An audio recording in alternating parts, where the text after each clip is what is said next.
All right, everyone, welcome back into another NFL DFS video. We are going to be getting into the lineup builder here for week 4. So talking about everything that we need to know for DFS for this week. Okay, so we're going to go over the values, the stacks, the fades, the core plays, and just the overall lineup process for the week. So guys, let's go ahead and jump on into it. Now, I do want to start the video off with just covering the 9-to-5 lineup builder because I did make some updates that I want to make people aware of. So if you're a 9-to-5 member, if you have that $10 membership per month, this will be important to you guys. So added in a kind of double slider here for the salary range. That was an update that someone requested. I was able to do that, so you can change the salary. Basically, if you want to raise the min up or you want to get different, maybe on a showdown site more specifically, you can lower the total salary there as well. Again, that's a way to get unique. Also added in the projected ownership finally into the lineup builder here, but also we could raise up the total projected ownership as well, just in general. So right now I have it set at 50%. So kind of trying to get a little bit chalky with some of the builds. Now, naturally, it will pull in chalky builds in general, just because it's most of the time, the players that are chalk are just good plays, good values, and have high projected ownerships. And then did add in a slight thing here to the grouping and stack feature as well. So I mentioned I probably would add this in. We can now do exactly. So let's say like one of the stacks I'm going to run out is with Justin Herbert. Okay, so with that, I'm going to want to get to 2 of his pass catchers. I don't really care which 2 it is. I don't want to get overexposed to them. So like, for example, I want Ladd McConkey. We want Johnston, Keenan Allen, and then you could even do Gadsden in there as well if you guys wanted to, because Will Dissly is still out. So we could do that, but I don't want to get overexposed to that. So I want to say I want exactly 2 of them. Okay, so we add that group in, we could save that. Okay, but the nice part about this is we're going to click run. I'll show you guys an update that I made as well. Okay, so added in the total projected points in here as well with the total projected ownership. So we can see a lineup that's chalky. So this lineup right here is extreme chalk. Michael Penix, Christian McCaffrey, Amari Hampton, Malik Neighbors stacked. So we got Michael Penix stacked with Drake London, Jacoby Myers, Brock Bowers, Tyler Warren. That's a little bit different. Maybe I don't like that. Okay, so maybe I don't want the tight end in my flex. Here we go. So it will pop up all the players that we could swap to considering the price. And it is already sorted by projected fantasy points, so you can kind of see why it's probably going with the tight end position there. But I don't mind Christian Kirk, and that's a way to maybe get away from some ownership. I think he's a decent value, so I'm going to go ahead and replace him in that lineup. So I'll replace him in the lineup for us, and we're good to go. Now, I do probably need to set it. Oh, it did update. Never mind. We're good. Total projected ownership update there as well. And so that's just a simple update that I made. I'm excited to get that out to you guys as well, or it is out to you guys already. And then one other thing here, as you guys will see, have this included in here where you can deselect a player. So I don't know, let's say you think Drake May is going to have a bad game. You can just deselect him from the table, as opposed to doing this where you're selecting all the players and like deselecting them. So simple approach there, guys. Excited to get those updates out to you. Now, just real quickly, depending on how much you're telling the lineup optimizer, the processing time, because I added in more things, might take a little bit longer. Okay, so if you're doing like 150 lineups, it could take a little bit longer. What I don't mind suggesting to you guys is kind of batching. So if there's like a stack that you like, and let's just show you guys an example. So I mentioned I like Justin Herbert as like a stack and opportunity. What we could do is use him with that kind of stack that we have with those exactly 2 players and just bump up his fantasy points projection and his like max or min exposure on the lineup builder to say, I want to build 10 lineups with Justin Herbert. And then you could continue to do that if you want to batch it like that. You could just to alleviate some of the processing time for the lineup builder. But now let's just continue on kind of with some of those well, let's start with the core plays. We'll recap the core plays that I'm on for this week, and then we'll get into my favorite stacks. So it is worth calling out. These are still the core plays that I like. Okay, James Cook in a great matchup going against the Saints. Now, the Saints are like a team that has played better, really, than what has shown up. I will say that. But I do think James Cook, just in this game flow, will still be solid for us. Like, he'll either be involved in the passing game or in the rush game. Either way, I think he's going to have a good game. And he's just at a cheap enough price where I'm comfortable playing him. Then Amari Hampton, to me, is kind of the clear-cut, easy click on the slate. Just, again, with Najee Harris out, we just can expect Amari Hampton to get a healthy workload going against the Giants, a game that they are projected to win by a decent amount with a rookie quarterback as well. So I like Hampton a decent amount there. And then Puka Nacua, guys, simple and easy click. We're just going to continue to roster him before 2 things happen. He becomes properly priced at above 8K, or he gets a more difficult matchup, or until we see that he is someone that we have to potentially worry about. And then on top of that, Hunter Henry, I kind of mentioned, I just like the price tag of him, and he gets a matchup with the Carolina Panthers, who have given up the most receiving yards to opposing tight ends.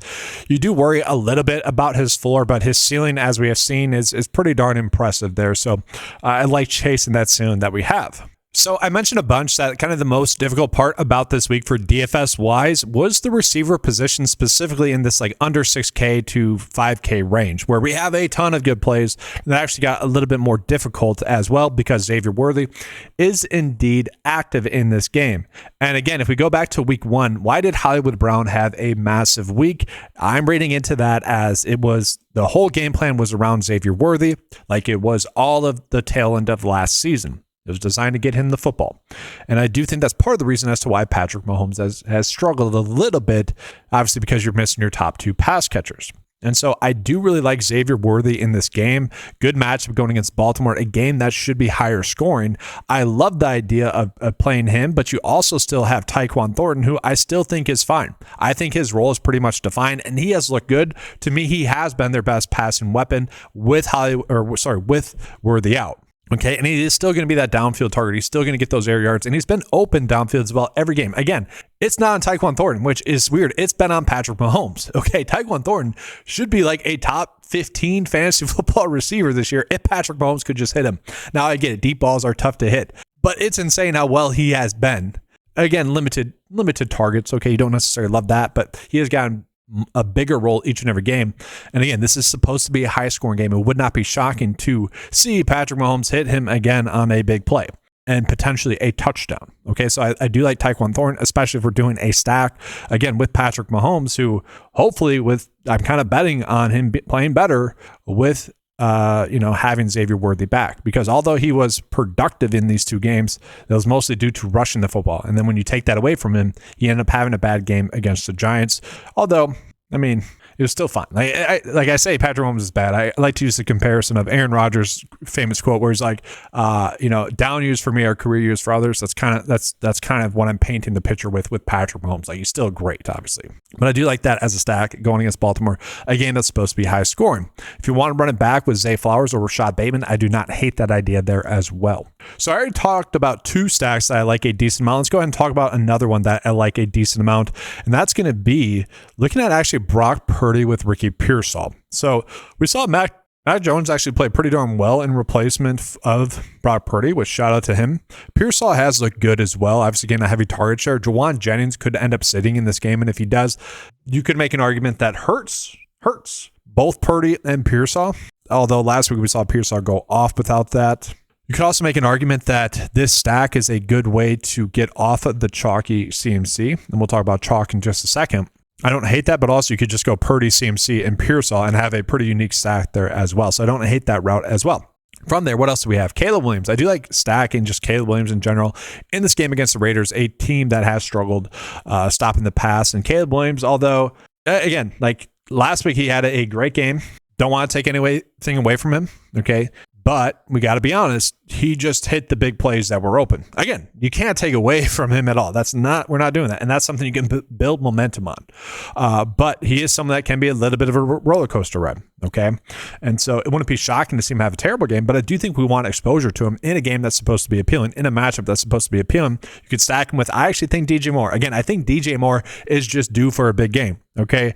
Last week, the plays just were not designed for him. Those big plays that were there. Okay, they just weren't. The touchdown he had was not by play design. It was just a good play by Williams, and Moore was just open. Ben Johnson schemes players open. And the simple fact that we have not seen DJ Moore get a big scheme just yet tells me it's coming, because the talent's still there. And so I think that's my favorite stack. You could obviously go a Dunze there as well. Worth kind of out Colson. Loveland currently questionable. You could end up going with like a Cole Kmet play if Loveland ends up sitting in that game there as well.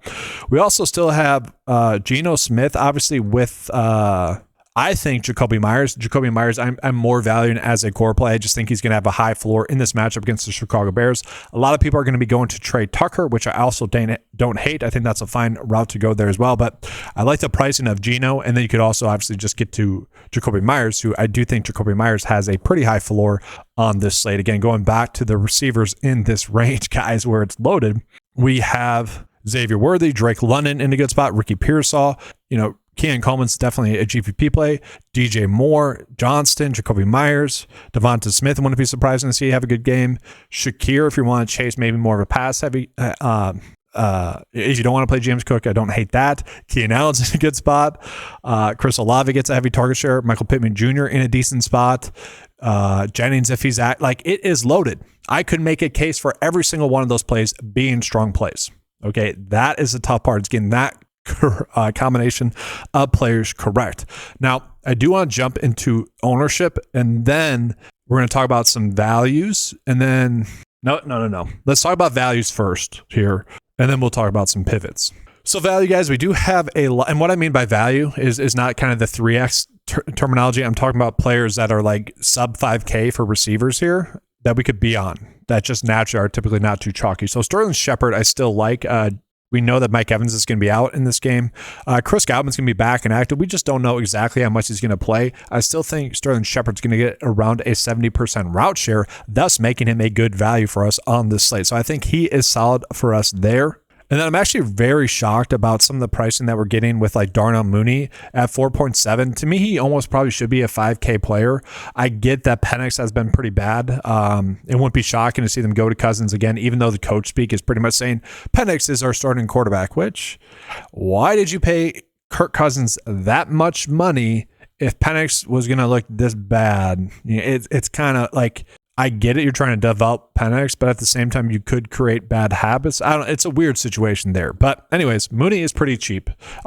Drake London is pretty cheap. In a weird way, I don't hate that stack as well. Penix, London, and Mooney. The target share should be there. I think it's a kind of a unique little stack there as well. But Mooney, definitely too cheap. And then I would argue per dollar and target-wise, Christian Kirk is a very solid play as well. The Titans defense, I talked about this in the props video. They've been a weird defense where it hasn't been like the bend but don't break defense that is typically a decent thing for teams. They're the break but don't bend because they're pretty solid overall. They just have a lot of big plays that they give up. And I kind of blame the offense for that, the Tennessee offense, for just being poor and putting them into poor situations. But that being said, Christian Kirk has 8 targets in his first game back. CJ Stroud needs to play better, but this is a matchup where I do think he's going to be allowed to play better. So I think this makes for one of the better GPP plays as well at 4.4. It would not be shocking to see him have a good game. All it takes for him is going to be a touchdown. I already mentioned Tyquan Thornton as kind of one of my better value plays. He's only 4K. Again, highest scoring game, could be a shootout. I think at his price tag, he's too cheap as well for a guy that could really break the slate. And then Parker Washington, the receiver number 1 last week for the Jaguars. I kind of mentioned last week, a little Sal pat in the back, guys. You guys all heard the call. It's it would not be shocking to see him get more work. And that ended up happening. 70% of the snaps in general, it seems like, with the Brian Thomas Jr. struggles, that Trevor Lawrence just trusts Parker Washington. And he looked good. He's looked good through 2 weeks, guys. Now, 11 targets, only 4 receptions. Don't love that. Trevor Lawrence has been pretty bad. Okay, so that's kind of what's hindering him. And it's not the best matchup going against the Niners. Although if he's going to be playing that much and is going to be this cheap, who cares? Fire him off as a pretty solid value for us. And then one of the better, sneaky, great GPP plays on the week, guys. It could be just a terrible play. Full disclosure, it might not end up hitting at all. But I love the thought process of this play. So Jordan Whittington is already playing a lot of snaps. He's clearly the receiver number 3. I think we can expect him to get around 50% of the snaps in this game, if not more. I think we could end up seeing a lot of 11 personnel, especially if this Colts team continues to play well. If Daniel Jones continues to play well, this game could end up being a game that we sneakily want to target. Okay, but there's 2 factors into Jordan Whittington that make him even more appealing. He should not be 3K. Let's just put it that way. He probably should be at least where Parker Washington is, probably 4K. Okay, but there's 2 factors that make Whittington a little bit more appealing as well. So Devontae Adams is currently nursing a hamstring injury. He's expected to play, but if he ends up sitting, oh my goodness, guys, just fire off Jordan Whittington at that point. I've been telling you guys for a while now, if you own Adams or Puka Nacua in season long and you have a roster spot to burn, pick up Jordan Whittington. He is the best handcuff out there. In general, okay? I know a lot of people think of handcuffs as running backs. No. Jordan Whittington, we even saw, and it didn't show up on the stat sheet, but we saw in that first game when Puka Nacua was injured, he hit 2 big plays that were called back, okay? He's been impressive. He hit a big play in week 2 against the Titans, okay? But on top of that, guys, Tyler Higbee is also out. Questionable. Now, I kind of expect both of them to play. But if they both end up sitting or one of them ends up sitting, I do think that actually just could end up helping out Jordan Whittington a little bit more. The one concern I have is that last year, actually, when we saw Tyler Higbee out, it wasn't Jordan Whittington, and actually ended up being Tutu Atwell that benefited the most, which maybe we never know for sure what Sean McVay is going to do. But I did want to call out Jordan Whittington. When I saw him at 3K, I'm like, whoa, what's going on here? And he's not even getting a lot of chalk. Like, people aren't even really looking at him thus far. And so, yeah, he could go off. And then running back wise, guys, Woody Marks is definitely worth calling out as a decent value this week as well. So he has gotten more and more snaps and opportunities each game thus far this season, to the point where we are starting to wonder, will he get about 50 to 60% of the work in this game? I don't think so. I still think that Nick Chubb at this point of the season is going to be the RB1 and the running back that gets the most opportunities. Although if this ends up being a 50-50 split, to get a running back in a 50-50 split and on paper a favorable matchup, I say that because, again, I don't really blame the Titans defense for what Jonathan Taylor did to them. Like, it's Jonathan Taylor. But 4.4 for a guy that should be involved, and maybe he's the one that falls into the end zone. I mean, that's appealing. If he gives us 16 points at this price tag, that's certainly worthwhile. Like, I do want to be overweight on him this week as well. And then tight end wise, guys, like Gadsden is a decent option at tight end for value for the Chargers, as I already mentioned. All right, so let's go ahead and talk about the ownerships here. Let's start with the running back position. So clicking on that. And so we are going to see CMC is extreme chalk. Again, I don't necessarily see him as a core play, mostly due to his pricing. I'm valuing Puka Nacua over him. At the same time, I do think you could logically fit both of them into our builds. So let's just do that real quick. So again, this is kind of the base build that I'm looking at right now. Let's just put CMC into the flex spot. I'm okay with that. We are a little bit strapped with what we can do. I'm still punting at DST right now. Whatever, we'll go Houston DST for now. Quarterback wise, we are obviously going to end up having to go a little bit lower in terms of the pricing for the quarterback that we can be on. So that's probably just Geno Smith, just as price tag 5.4. I'm okay with that. And then we are forced into, less optimal receiver plays. Like, we're probably looking at Christian Kirk, which again, I'm fine with. And then maybe Sterling Shepard, maybe Tyquan Thornton, Josh Downs is there. I don't hate that. I would like to be able to get to Darnell Mooney. And so we potentially would have to get off of Hunter Henry. Maybe we just punt to a value tight end in like Gadsden. Heck, even Noah Gray's interesting. Tommy Tremble is interesting with Sanders out. Let's actually go with Tremble for now, just to get unique, because this is a pretty chalky build. So we'll go Keenan Allen there. We go up from Christian Kirk to Mooney. I think, whatever. You guys get the point. Like, it is certainly something we can do. Obviously, if we had Geno, we probably want to get to Trey Tucker or Jacoby Myers, but you guys get the point. It is something we can easily do. And for what it's worth, guys, I do want to call it, like, James Cook is like 10% owned, which it's because he's listed differently. I'm working on that in the optimizer. It shows up in the cheat sheet. Like, he's 10% owned in the cheat sheet here. But for the optimizer, I'm working on that because it's just a little bit different named with the different sites and whatnot. So just an FYI there. So when I'm sorting it by projected points, that's why it's not popping up. Still a good play. Anyways, we look at the chalk from there. Again, I like Hampton. I agree with that. Genty's interesting. I mean, I get it. Heavy workload, favorable matchup against the Bears, but this is the issue with this week, is that it's really, to me, again, James Cook and Hampton. If you want to just say Hampton, if you don't love James Cook, we had one really solid running back play, where again, last week we had 6 and then like a borderline 7th decent option, whereas this week we have 1. It's crazy, right? The slate is definitely flipped, where again, we're looking at all those receivers that are decent. So for me, we could even get unique guys. Like, one of the better pivots this week is actually DeAndre Swift. If we sort by value, Swift is the best projected value, and he's under 10% owned. Look at some other running backs, in his pricing tier. Let's just sort it by salary here. Swift compared to Cam Scadaboo, who's like almost double his ownership. And I get it, but we also worry about Jackson Dart starting there. It was clearly a game plan thing there that got Scadaboo involved, because we saw Tyrone Tracy get a heavy workload as well. Okay. And so the worry is people are not noticing that it was something that was schemed up, that production. He is not going to be the focal point of the offense like he was last week. That might be the height of him being the focal point. He could get near that again. That was a strange game plan, I thought. Okay. Brian Daboll, what were you doing? It wasn't terrible, though. At the same time, whatever. That game was a terrible coach game by Brian Daboll. There's situations where he was just bad. Opening series, kick the field goal, buddy. Call it better. Call better fourth down. Anyways, it wouldn't be too shocking to see him not have a good game. And guess what? Guess who had a more impressive game rushing the football? Quinshon Judkins, and he's 7% up. So interesting there. We got Rhamondre Stevenson and Travion Henderson, both in decent spots at extremely low ownership. Interesting there. Nick Chubb could fall into the end zone, but I also mentioned we got Woody Marks not getting any ownership as well. Like, I'm probably going to be on him about 5%, maybe even 7%, because again, I do expect him to get more work. He just needs to get some receptions there. And so I do think, although we probably will be eating the chalk a decent amount, we could get unique in the running back position. I do love the DeAndre Swift pivot off of a lot of the chalk because he is the best value. Let's sort by value here as well while we're talking about chalk, guys. So we're going to see kind of, again, where a lot of people are getting to in terms of ownership and because they're good value. So Chris Olave, Jacoby Myers, Drake London, and Ricky Pearsall. Again, to me, that makes sense. They should be chalk. They're good plays. Look at the projected ownership. It is Puka Nacua being chalk. Devontae Adams. So let's just call this out. 15% owned projected ownership. If he's out, will Jordan Whittington be 15% owned? I doubt it. I don't think people are noticing that. Again, we're expecting Adams to play.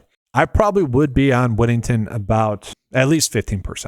I think that's a good baseline. So worth calling that out. Again, expecting Adams to play though. And then from there, Drake London makes sense. Jacoby Myers makes sense. St. Brown, I don't hate, but not a great matchup. Nico Collins, I do really like the matchup for him, and he did get targeted heavily, so I don't mind him. AJ Brown, don't necessarily love him, but then you got Chris Olave. I mean, after that, I'm fine with it. Now, I will call out, I am surprised at the ownership for Ladd McConkey. He just hasn't gotten to the end zone. It's kind of my same thought process with DJ Moore, although with DJ Moore, he needs to be a part of the scheme, and he just hasn't been. Ladd McConkey, he's gotten what you would want him to get in terms of receptions, in terms of yards, maybe not as much, like slightly, but he just needs touchdowns. Maybe you would argue he's due for a touchdown, especially given the fact that Keenan Allen and Quentin Johnson are just going to continue to demand a little bit more attention. So I think that ends up being a pretty good pivot there. And then from there, guys, some of the values that I mentioned, Christian Kirk, Darnell Mooney, they're not too high owned. Sterling Shepard, not too high owned. No one's really chasing those plays. So that is where it becomes pretty appealing there in regards to what we could look at in terms of leverage. So that's the nice part about this week is that there's plenty of opportunities to gain leverage on the field. Tight end wise, talk about ownership, guys. Again, I think it's Hunter Henry. I think Hunter Henry price tag wise is the clear option given the best matchup on the slate. You might say, well, no, the 22nd best matchup on the slate, Eric. That's what DraftKings says. No. Look at the yards given up, okay? You want to say fifth best, whatever. He is seemingly their top pass catcher, the number one priority. And we look at all the players that are that are higher owned than him, they're all basically priced above him. It's insane to me. Like, what are we doing here? It's a great matchup. Target, just play him. It's easy. Now, I will say, this Brendan Strange one, I do like as a value as well, 3.2. I think that's fine. Let's sort by value.